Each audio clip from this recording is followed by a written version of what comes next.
Dave, welcome to the show. Thank you, Penny. So excited to be here. It's great to have you. And I think your new book is coming out, version two of this topic around multitasking. I'm really excited to hear how multitasking has changed, in this sort of work from home environment as we're almost a year into the pandemic. Yeah, well, the fascinating thing about this is I already had a course on LinkedIn Learning called Time Management Working from Home, and that had been there for a year or two, and not many people had been taking it. And then this happened, and now everybody took it. It became the number one course of 2020. And here's the thing that we're seeing with multitasking is a lot of companies, business owners, business leaders, they're afraid that the people that they sent to work at home are going to be unproductive, Right? right? They're going to be sleeping, right? Like, Yeah, playing really. video games, whatever it is. Do And we the have so reality is, little trust in people? Like, what's up with that? I don't know if it's so much that, but it's the fear, it's the uncertainty. Whenever something's uncertain, we don't quite know what's going to happen with Right. it. So the real problem is in fact the opposite. The people don't have boundaries of any kind and they're working long hours. And a business leader might see that and go, "Oh, that's great. We're going to get a good deal."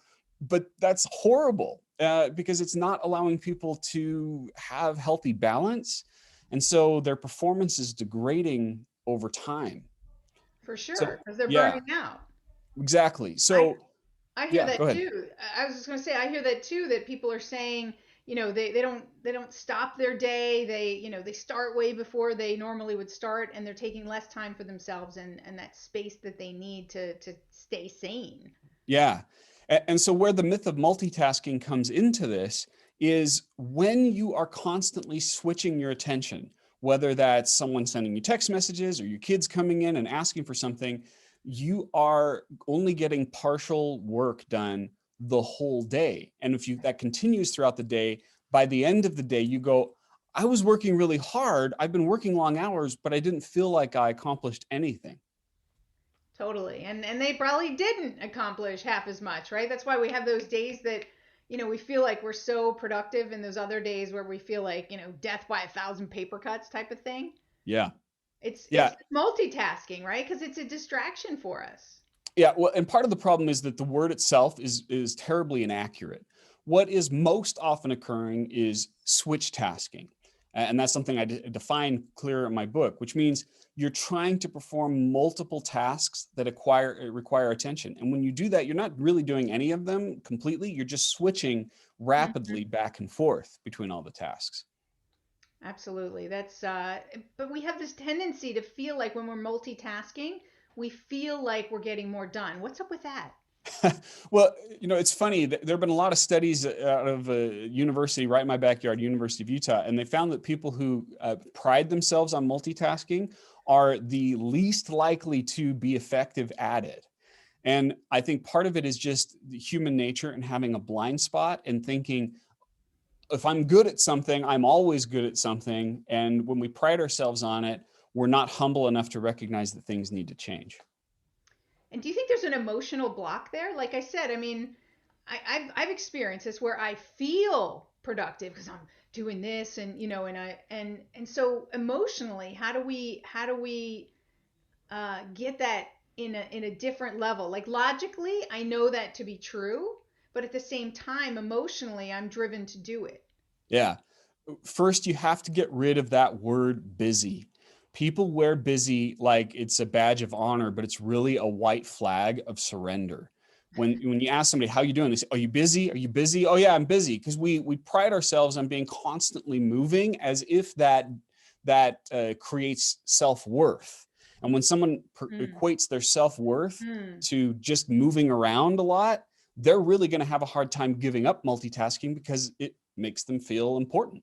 Yeah, I think that's it, right? It makes us feel important, Yeah. and therefore we do it. So we have to be able to shift that emotionally to see that we're actually even more important when we give our full attention and focus to one thing at a time. Right. Our aim, our motivation needs to be about the results that we're getting, not about how much time it took to get the results, not about how much stress we felt to get there, but did we do it? And if we did it, what was the outcome of it? I am a terribly lazy person, Penny. Everything in my career has been built around trying to figure out how to do it with the least amount of effort possible. But I accomplish tremendous amounts of work. I just do it in very little time. Right. It's funny that you say that because I often say that too, that I'm lazy, so therefore I find the most efficient ways to do things. And I've heard so many super productive people say that. So it's funny that there's that driver there, right? Of wanting to be efficient, to do the things that we want to do. But Yeah, we work very hard at doing as little work possible. yeah. We just do it in an ethical way, right? We just try to find where are the rough edges, where are the corners, where are the legitimate ethical shortcuts that we can take. Where I think a lot of people are, they just think this is the way it's supposed to be done. And when you do that, you lock yourself into pretty unproductive ways of doing stuff. Absolutely. I want to come back to that point that you said, these ethical shortcuts, right? Shortcuts. I'm doing a segment just on that of finding out what are people's shortcuts. So if I had to Nice. ask you your number one shortcut, what is it? Uh, can I give you a concept rather than a specific execution? And we can talk about executions of Okay. it. The concept that I look for is 2%, meaning a 2% increase in productivity. Now, that doesn't sound like very much, right? But a 2% increase in productivity equals an entire work week every single year. So what I'm looking for are little 2% things that add up to months out of my work time. And every Okay. time I do that, they stack on top of each other and get me a lot of time. So Right. if you That want, I makes can talk sense. about some specifics on Yeah. it. So how do you approach that? So this week you say, all right, I'm going to find another 2%. What's your process? Yeah. So the first thing is, if we're talking about the myth of multitasking, one of the biggest costs comes from the interruptions that are coming passively at us. In other words, things are interrupting us. So first I would look at like my phone. I would look at my computer. Am I getting notifications that are popping up? Every time that happens, that switches my attention away to something else. And then not only do I have the interruption, but I have to pay the recovery time to come back to the email or whatever it was I was focusing on. So I think a lot of people might be in the position where that's happening to them, notifications from a variety of sources. Cut those out and instead schedule time in your day to respond to those and look at them.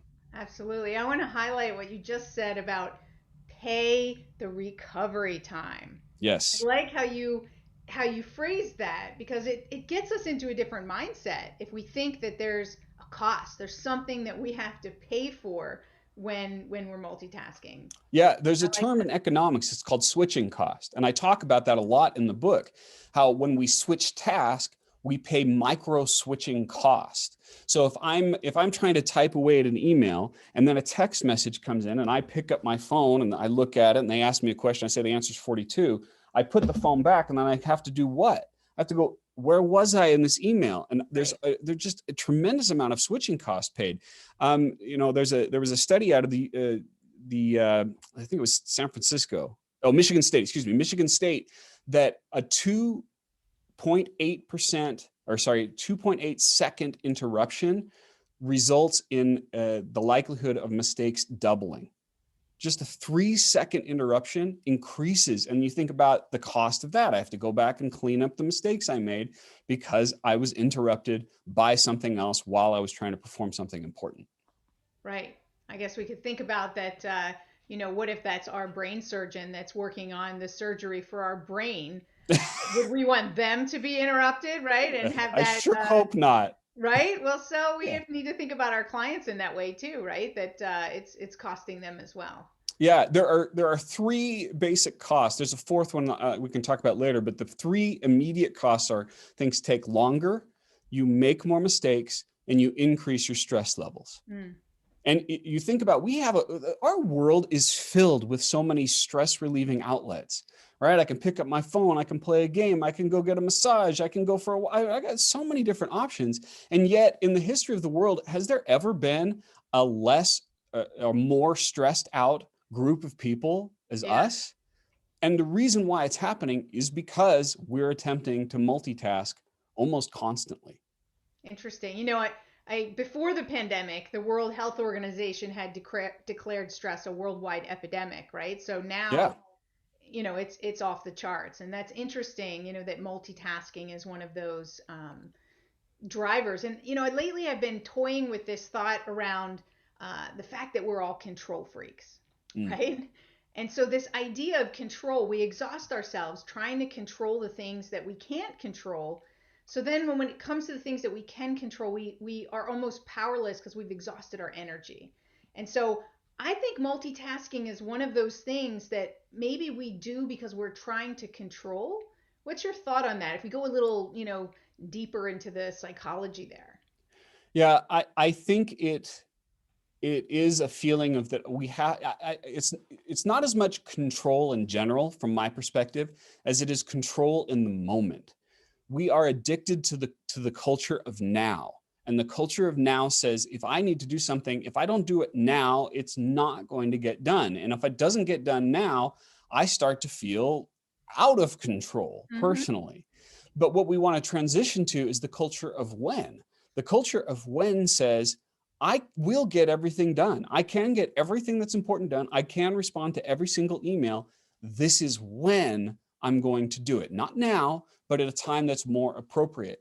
And when you shift from the culture of now to the culture of when, you actually have far more control than you had before. Yeah. You're just learning how to delay gratification a little bit. Mm. Yeah, we're not very good at that, right? No, no, but when you learn how to do it, you realize that you can get far more done in far less time. I mean, the average client who goes through one of my time management training programs gains an extra 40 hours per month. That's an entire work week every single month. And I've said that to clients in the past. I'm like, you're going to get that much time, and they're thinking in the back of my mind, you are so full of it, right? That's an extreme statement. But then I have clients who call me back and they're like, Dave, it's 3 o'clock. I don't know what to do with myself. Wouldn't that be a wonderful problem to have? And you can have that problem if you just break yourself of that cycle of constantly switching from task to task.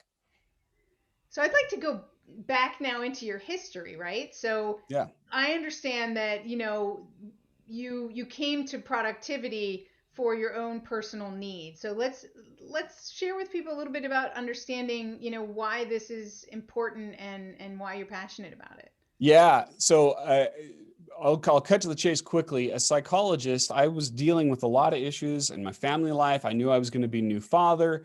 And I saw the pattern of my father who never really learned how to focus his entire life. And I was like, this needs to change. So I went and saw a psychologist and he gave me two tests to verify it because he couldn't believe the first result. And then he said words I'll never forget. He said, you are freaking off the charts ADHD. If there were a fifth standard deviation, you'd be in it. I can say with 99.9% accuracy, you've got it.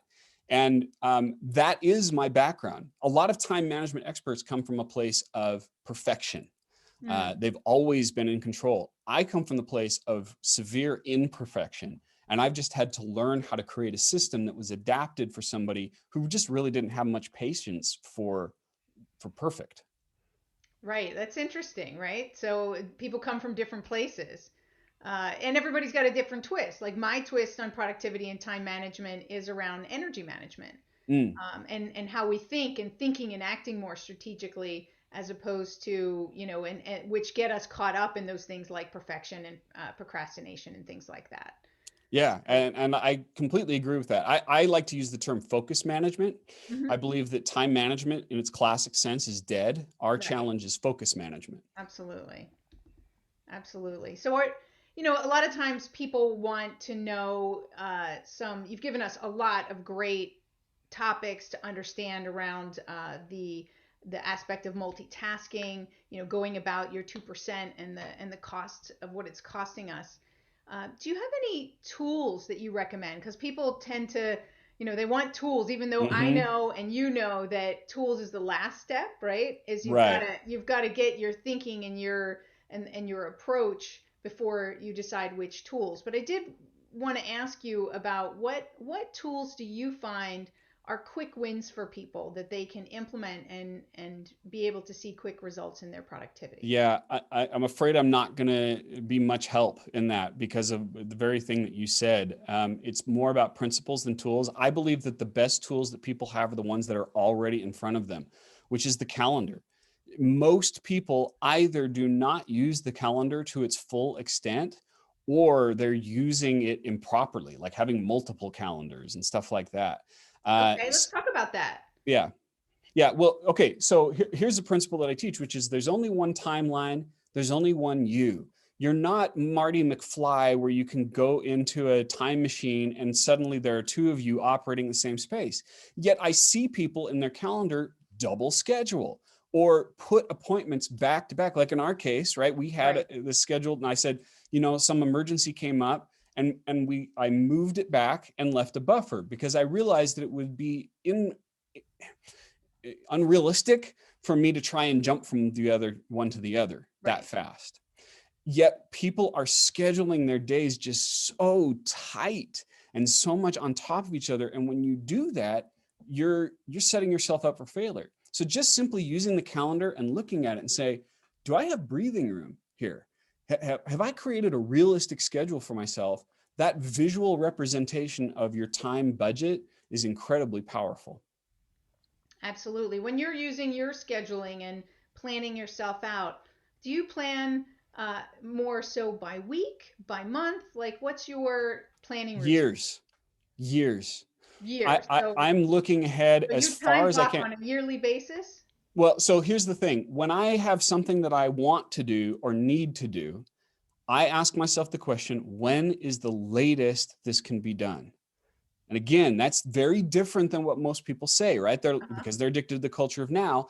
Most people are only thinking of a 2-week horizon, in my experience. If you say, can you do this? They go, oh, I can't do it. Well, the reason why they're saying they can't do it is because they're only looking 14 days ahead. But I look at it and go, all right, can I do this 6 months from now? Can I do it a year from now? Am I still going to get basically the same result if I do this? So I'm a big fan of strategic procrastination. I push things off as far as is reasonable. And what that does is that leaves room in the short term for the things that are truly emergencies and that crop up. For instance, like later today for the book, I have an interview with a TV station in Philadelphia. I would not have been able to do that if I had scheduled my entire day completely jam-packed to the seams. Right. That is, I see that as a key issue for people as well, is there all these back-to-back meetings. Yeah.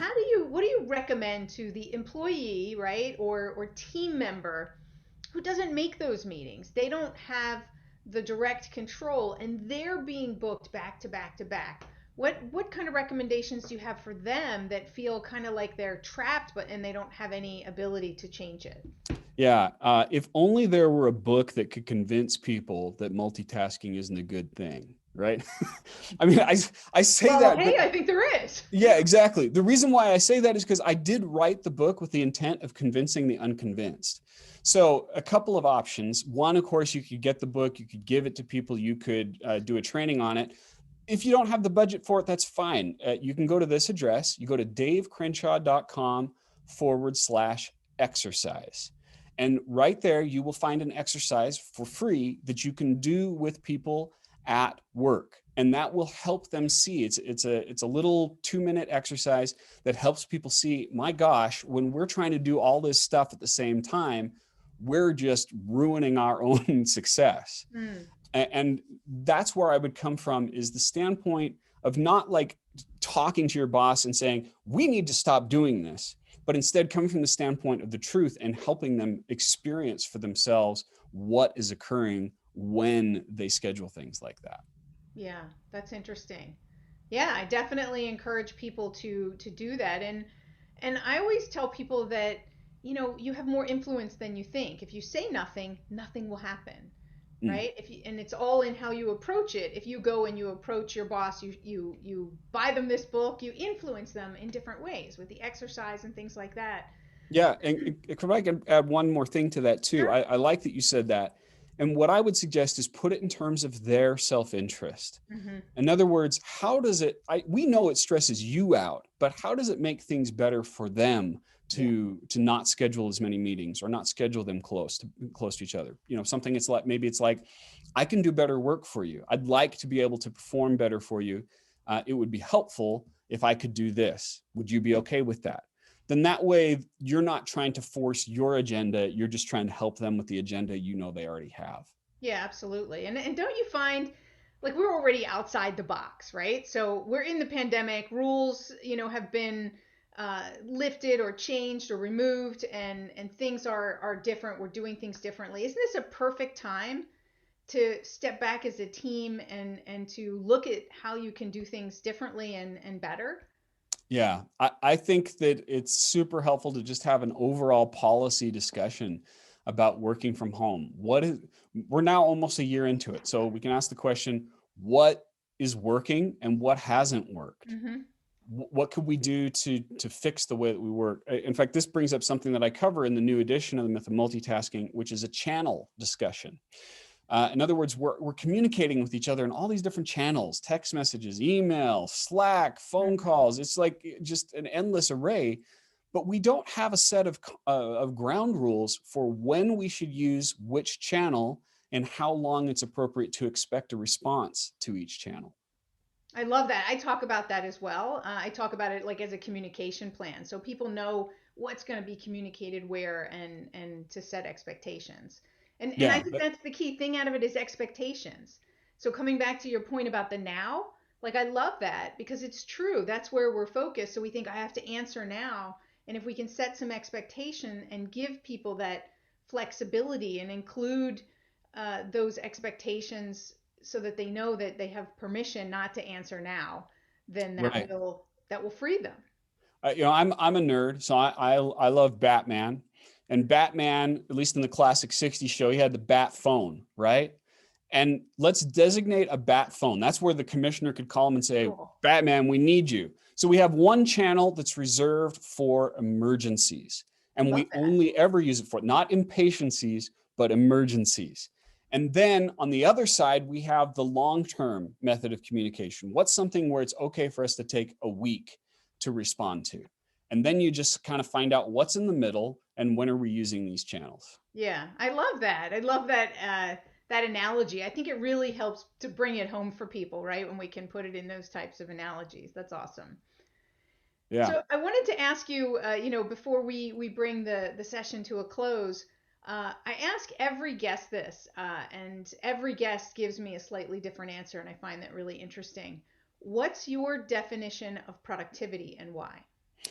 Okay, so productivity for me, and I share the same definition as focus, and it is allocating your time and your resources toward things which are of greatest value.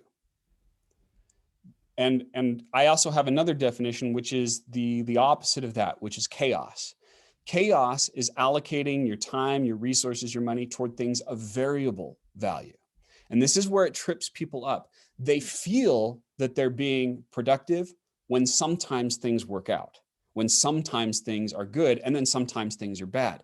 But in fact, that's chaos. Hmm. And chaos feeds on itself because it feels good, because, well, I'm getting some work done, some nice things have turned out. But focus is strategic, and productivity is strategic. It's saying, I'm only going to devote my time and my effort to things that are going to have the highest value per hour, that are going to have the biggest payoff for my business. And and that subtle distinction changes everything about someone's business and career. Huge. Yeah, that's Yeah. huge. I mean, we are simpatico in that context. Is it makes all the difference. and Yeah. it and it frees people. I think what they have a hard time understanding is that when you can really focus on those things that are most important and have with clarity that they're the most important, it frees you to let go of the things that aren't as important or accept that you're not going to get perfection like you said. So if you delegate something and someone else does it but they don't do it to the quality standard that you do it, if it's not in your most important things, so what, right? Right.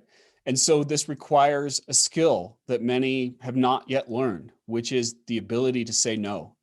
and say it a lot, and say it, politely, but internally ruthlessly, to say, I am going to protect myself. I'm going to protect my time. So I'm going to say no to this. And I'm only going to say yes to things that I absolutely know are of the highest value. And, this is something that I teach all the time, but I relearn it every year. I know. And I go, you know what? I've been doing this, but I could do something that was going to require 50% less effort, and it's going to take I'm going to get pretty much the same thing. Why am I doing this thing that's taking me double the time? And it's just constantly just Right. shaving off, until I'm only left with what's most valuable. Absolutely. Do you have a process that helps you, like, do you step back every week or every month to evaluate that? Like, so that, like you said, we're always all learning it because it's human nature to get caught up sometimes in all that's going on. Yeah, I don't have a formal process. Well, there's a formal process for somebody who's getting started, which is you list out all the things that you do and you determine the value per hour of each of those. In other words, Hmm. how much would it cost me to replace that thing? How much would it cost me to hire someone to edit my book, for example? I'm doing it. Should I really be doing it? Can I hire someone else to do it? So that's sort of a nice starting point for anyone. At Right. this point in my career, the process is simply taking time off. And I find that just the act of stopping, and I talk about this in a different book, The Power of Having Fun, but creating an oasis where I step away from everything, then when I step back, my thinking is much more clear Yeah. because I got away from the craziness and the hectic part of it. And I go, oh, I said no to this thing repeatedly over the last month. If I can keep saying no to it for a month, I could probably say no to it forever. So Yeah, I think that's that's the a great natural point. break. It's a Yeah. great point because it gives you a fresh look. Yes. Whereas when you're in the day to day, you just it's not fresh anymore. Yeah. And you don't have to take a big vacation to do that. I believe in lots of different sizes of oases, like a daily one, a weekly one, a monthly one. And so you can take, no matter, I don't care who I'm talking to, how busy you are, how many jobs you're doing, you can take a 10-minute break to do something fun and step away from it. In fact, you must. It's critical for your success. Absolutely. And my word of the year is joy. So it goes Mm. along with that fun to look for no matter what I'm doing, to find the people, the things, and the opportunities to create joy and to give joy. What's your word of the year? Uh, right now it's family. That's the most important thing for me, is making sure that they're taken care of, and I'm being a good husband to my wife and a good father to my children. Awesome. Well, that's a great word. So thank you so much, Dave. Is there anything else I want to, give people the link again of where they can go to get more about you? We'll definitely have a link to your book that's connected to the show notes and everything. Before we give out any links, is there anything else that you really want to say before we end up, like a final point that you want to leave? Yeah. So I mentioned earlier the three effects of switch tasking. Things take longer, you make more mistakes, you increase your stress levels. But there is a fourth effect. And the fourth effect is that when you multitask on a human being, when you switch task on them, you're communicating to them that they're less important than whatever it is you're doing. So Mm-hmm. even if you think you hear this and go, that's full of it, Dave, I can still be productive, I can still multitask, you cannot avoid this fourth effect. When you pick up your phone and fub on someone, you snub them in favor of your phone, you're communicating to them that they're less important. But the beautiful thing is, if you're someone who instead focuses on human beings, it's an uncommon behavior these days.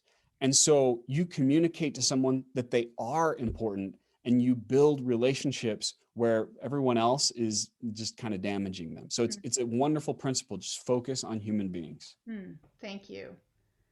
Thank you so much for being here and all that you've shared today. I mean, clearly, people have already clicked the link that's available here because you've added so much value, and I'm sure there's that much more in the new book as it's coming out. Yeah, if you want to get the book, go to multitaskbook.com. That'll take you right there on Amazon. Awesome. Thank you so much for being here. Thanks so much, Penny. And thank you all for being here because you come back to this show. It's called Take Back Time so that you can find the tips, the tricks, and the strategies that are going to help you to work smarter. So Thanks for being here. And my name is Penny Zenker. As I said, this is Take Back Time, and we'll see you in the next episode.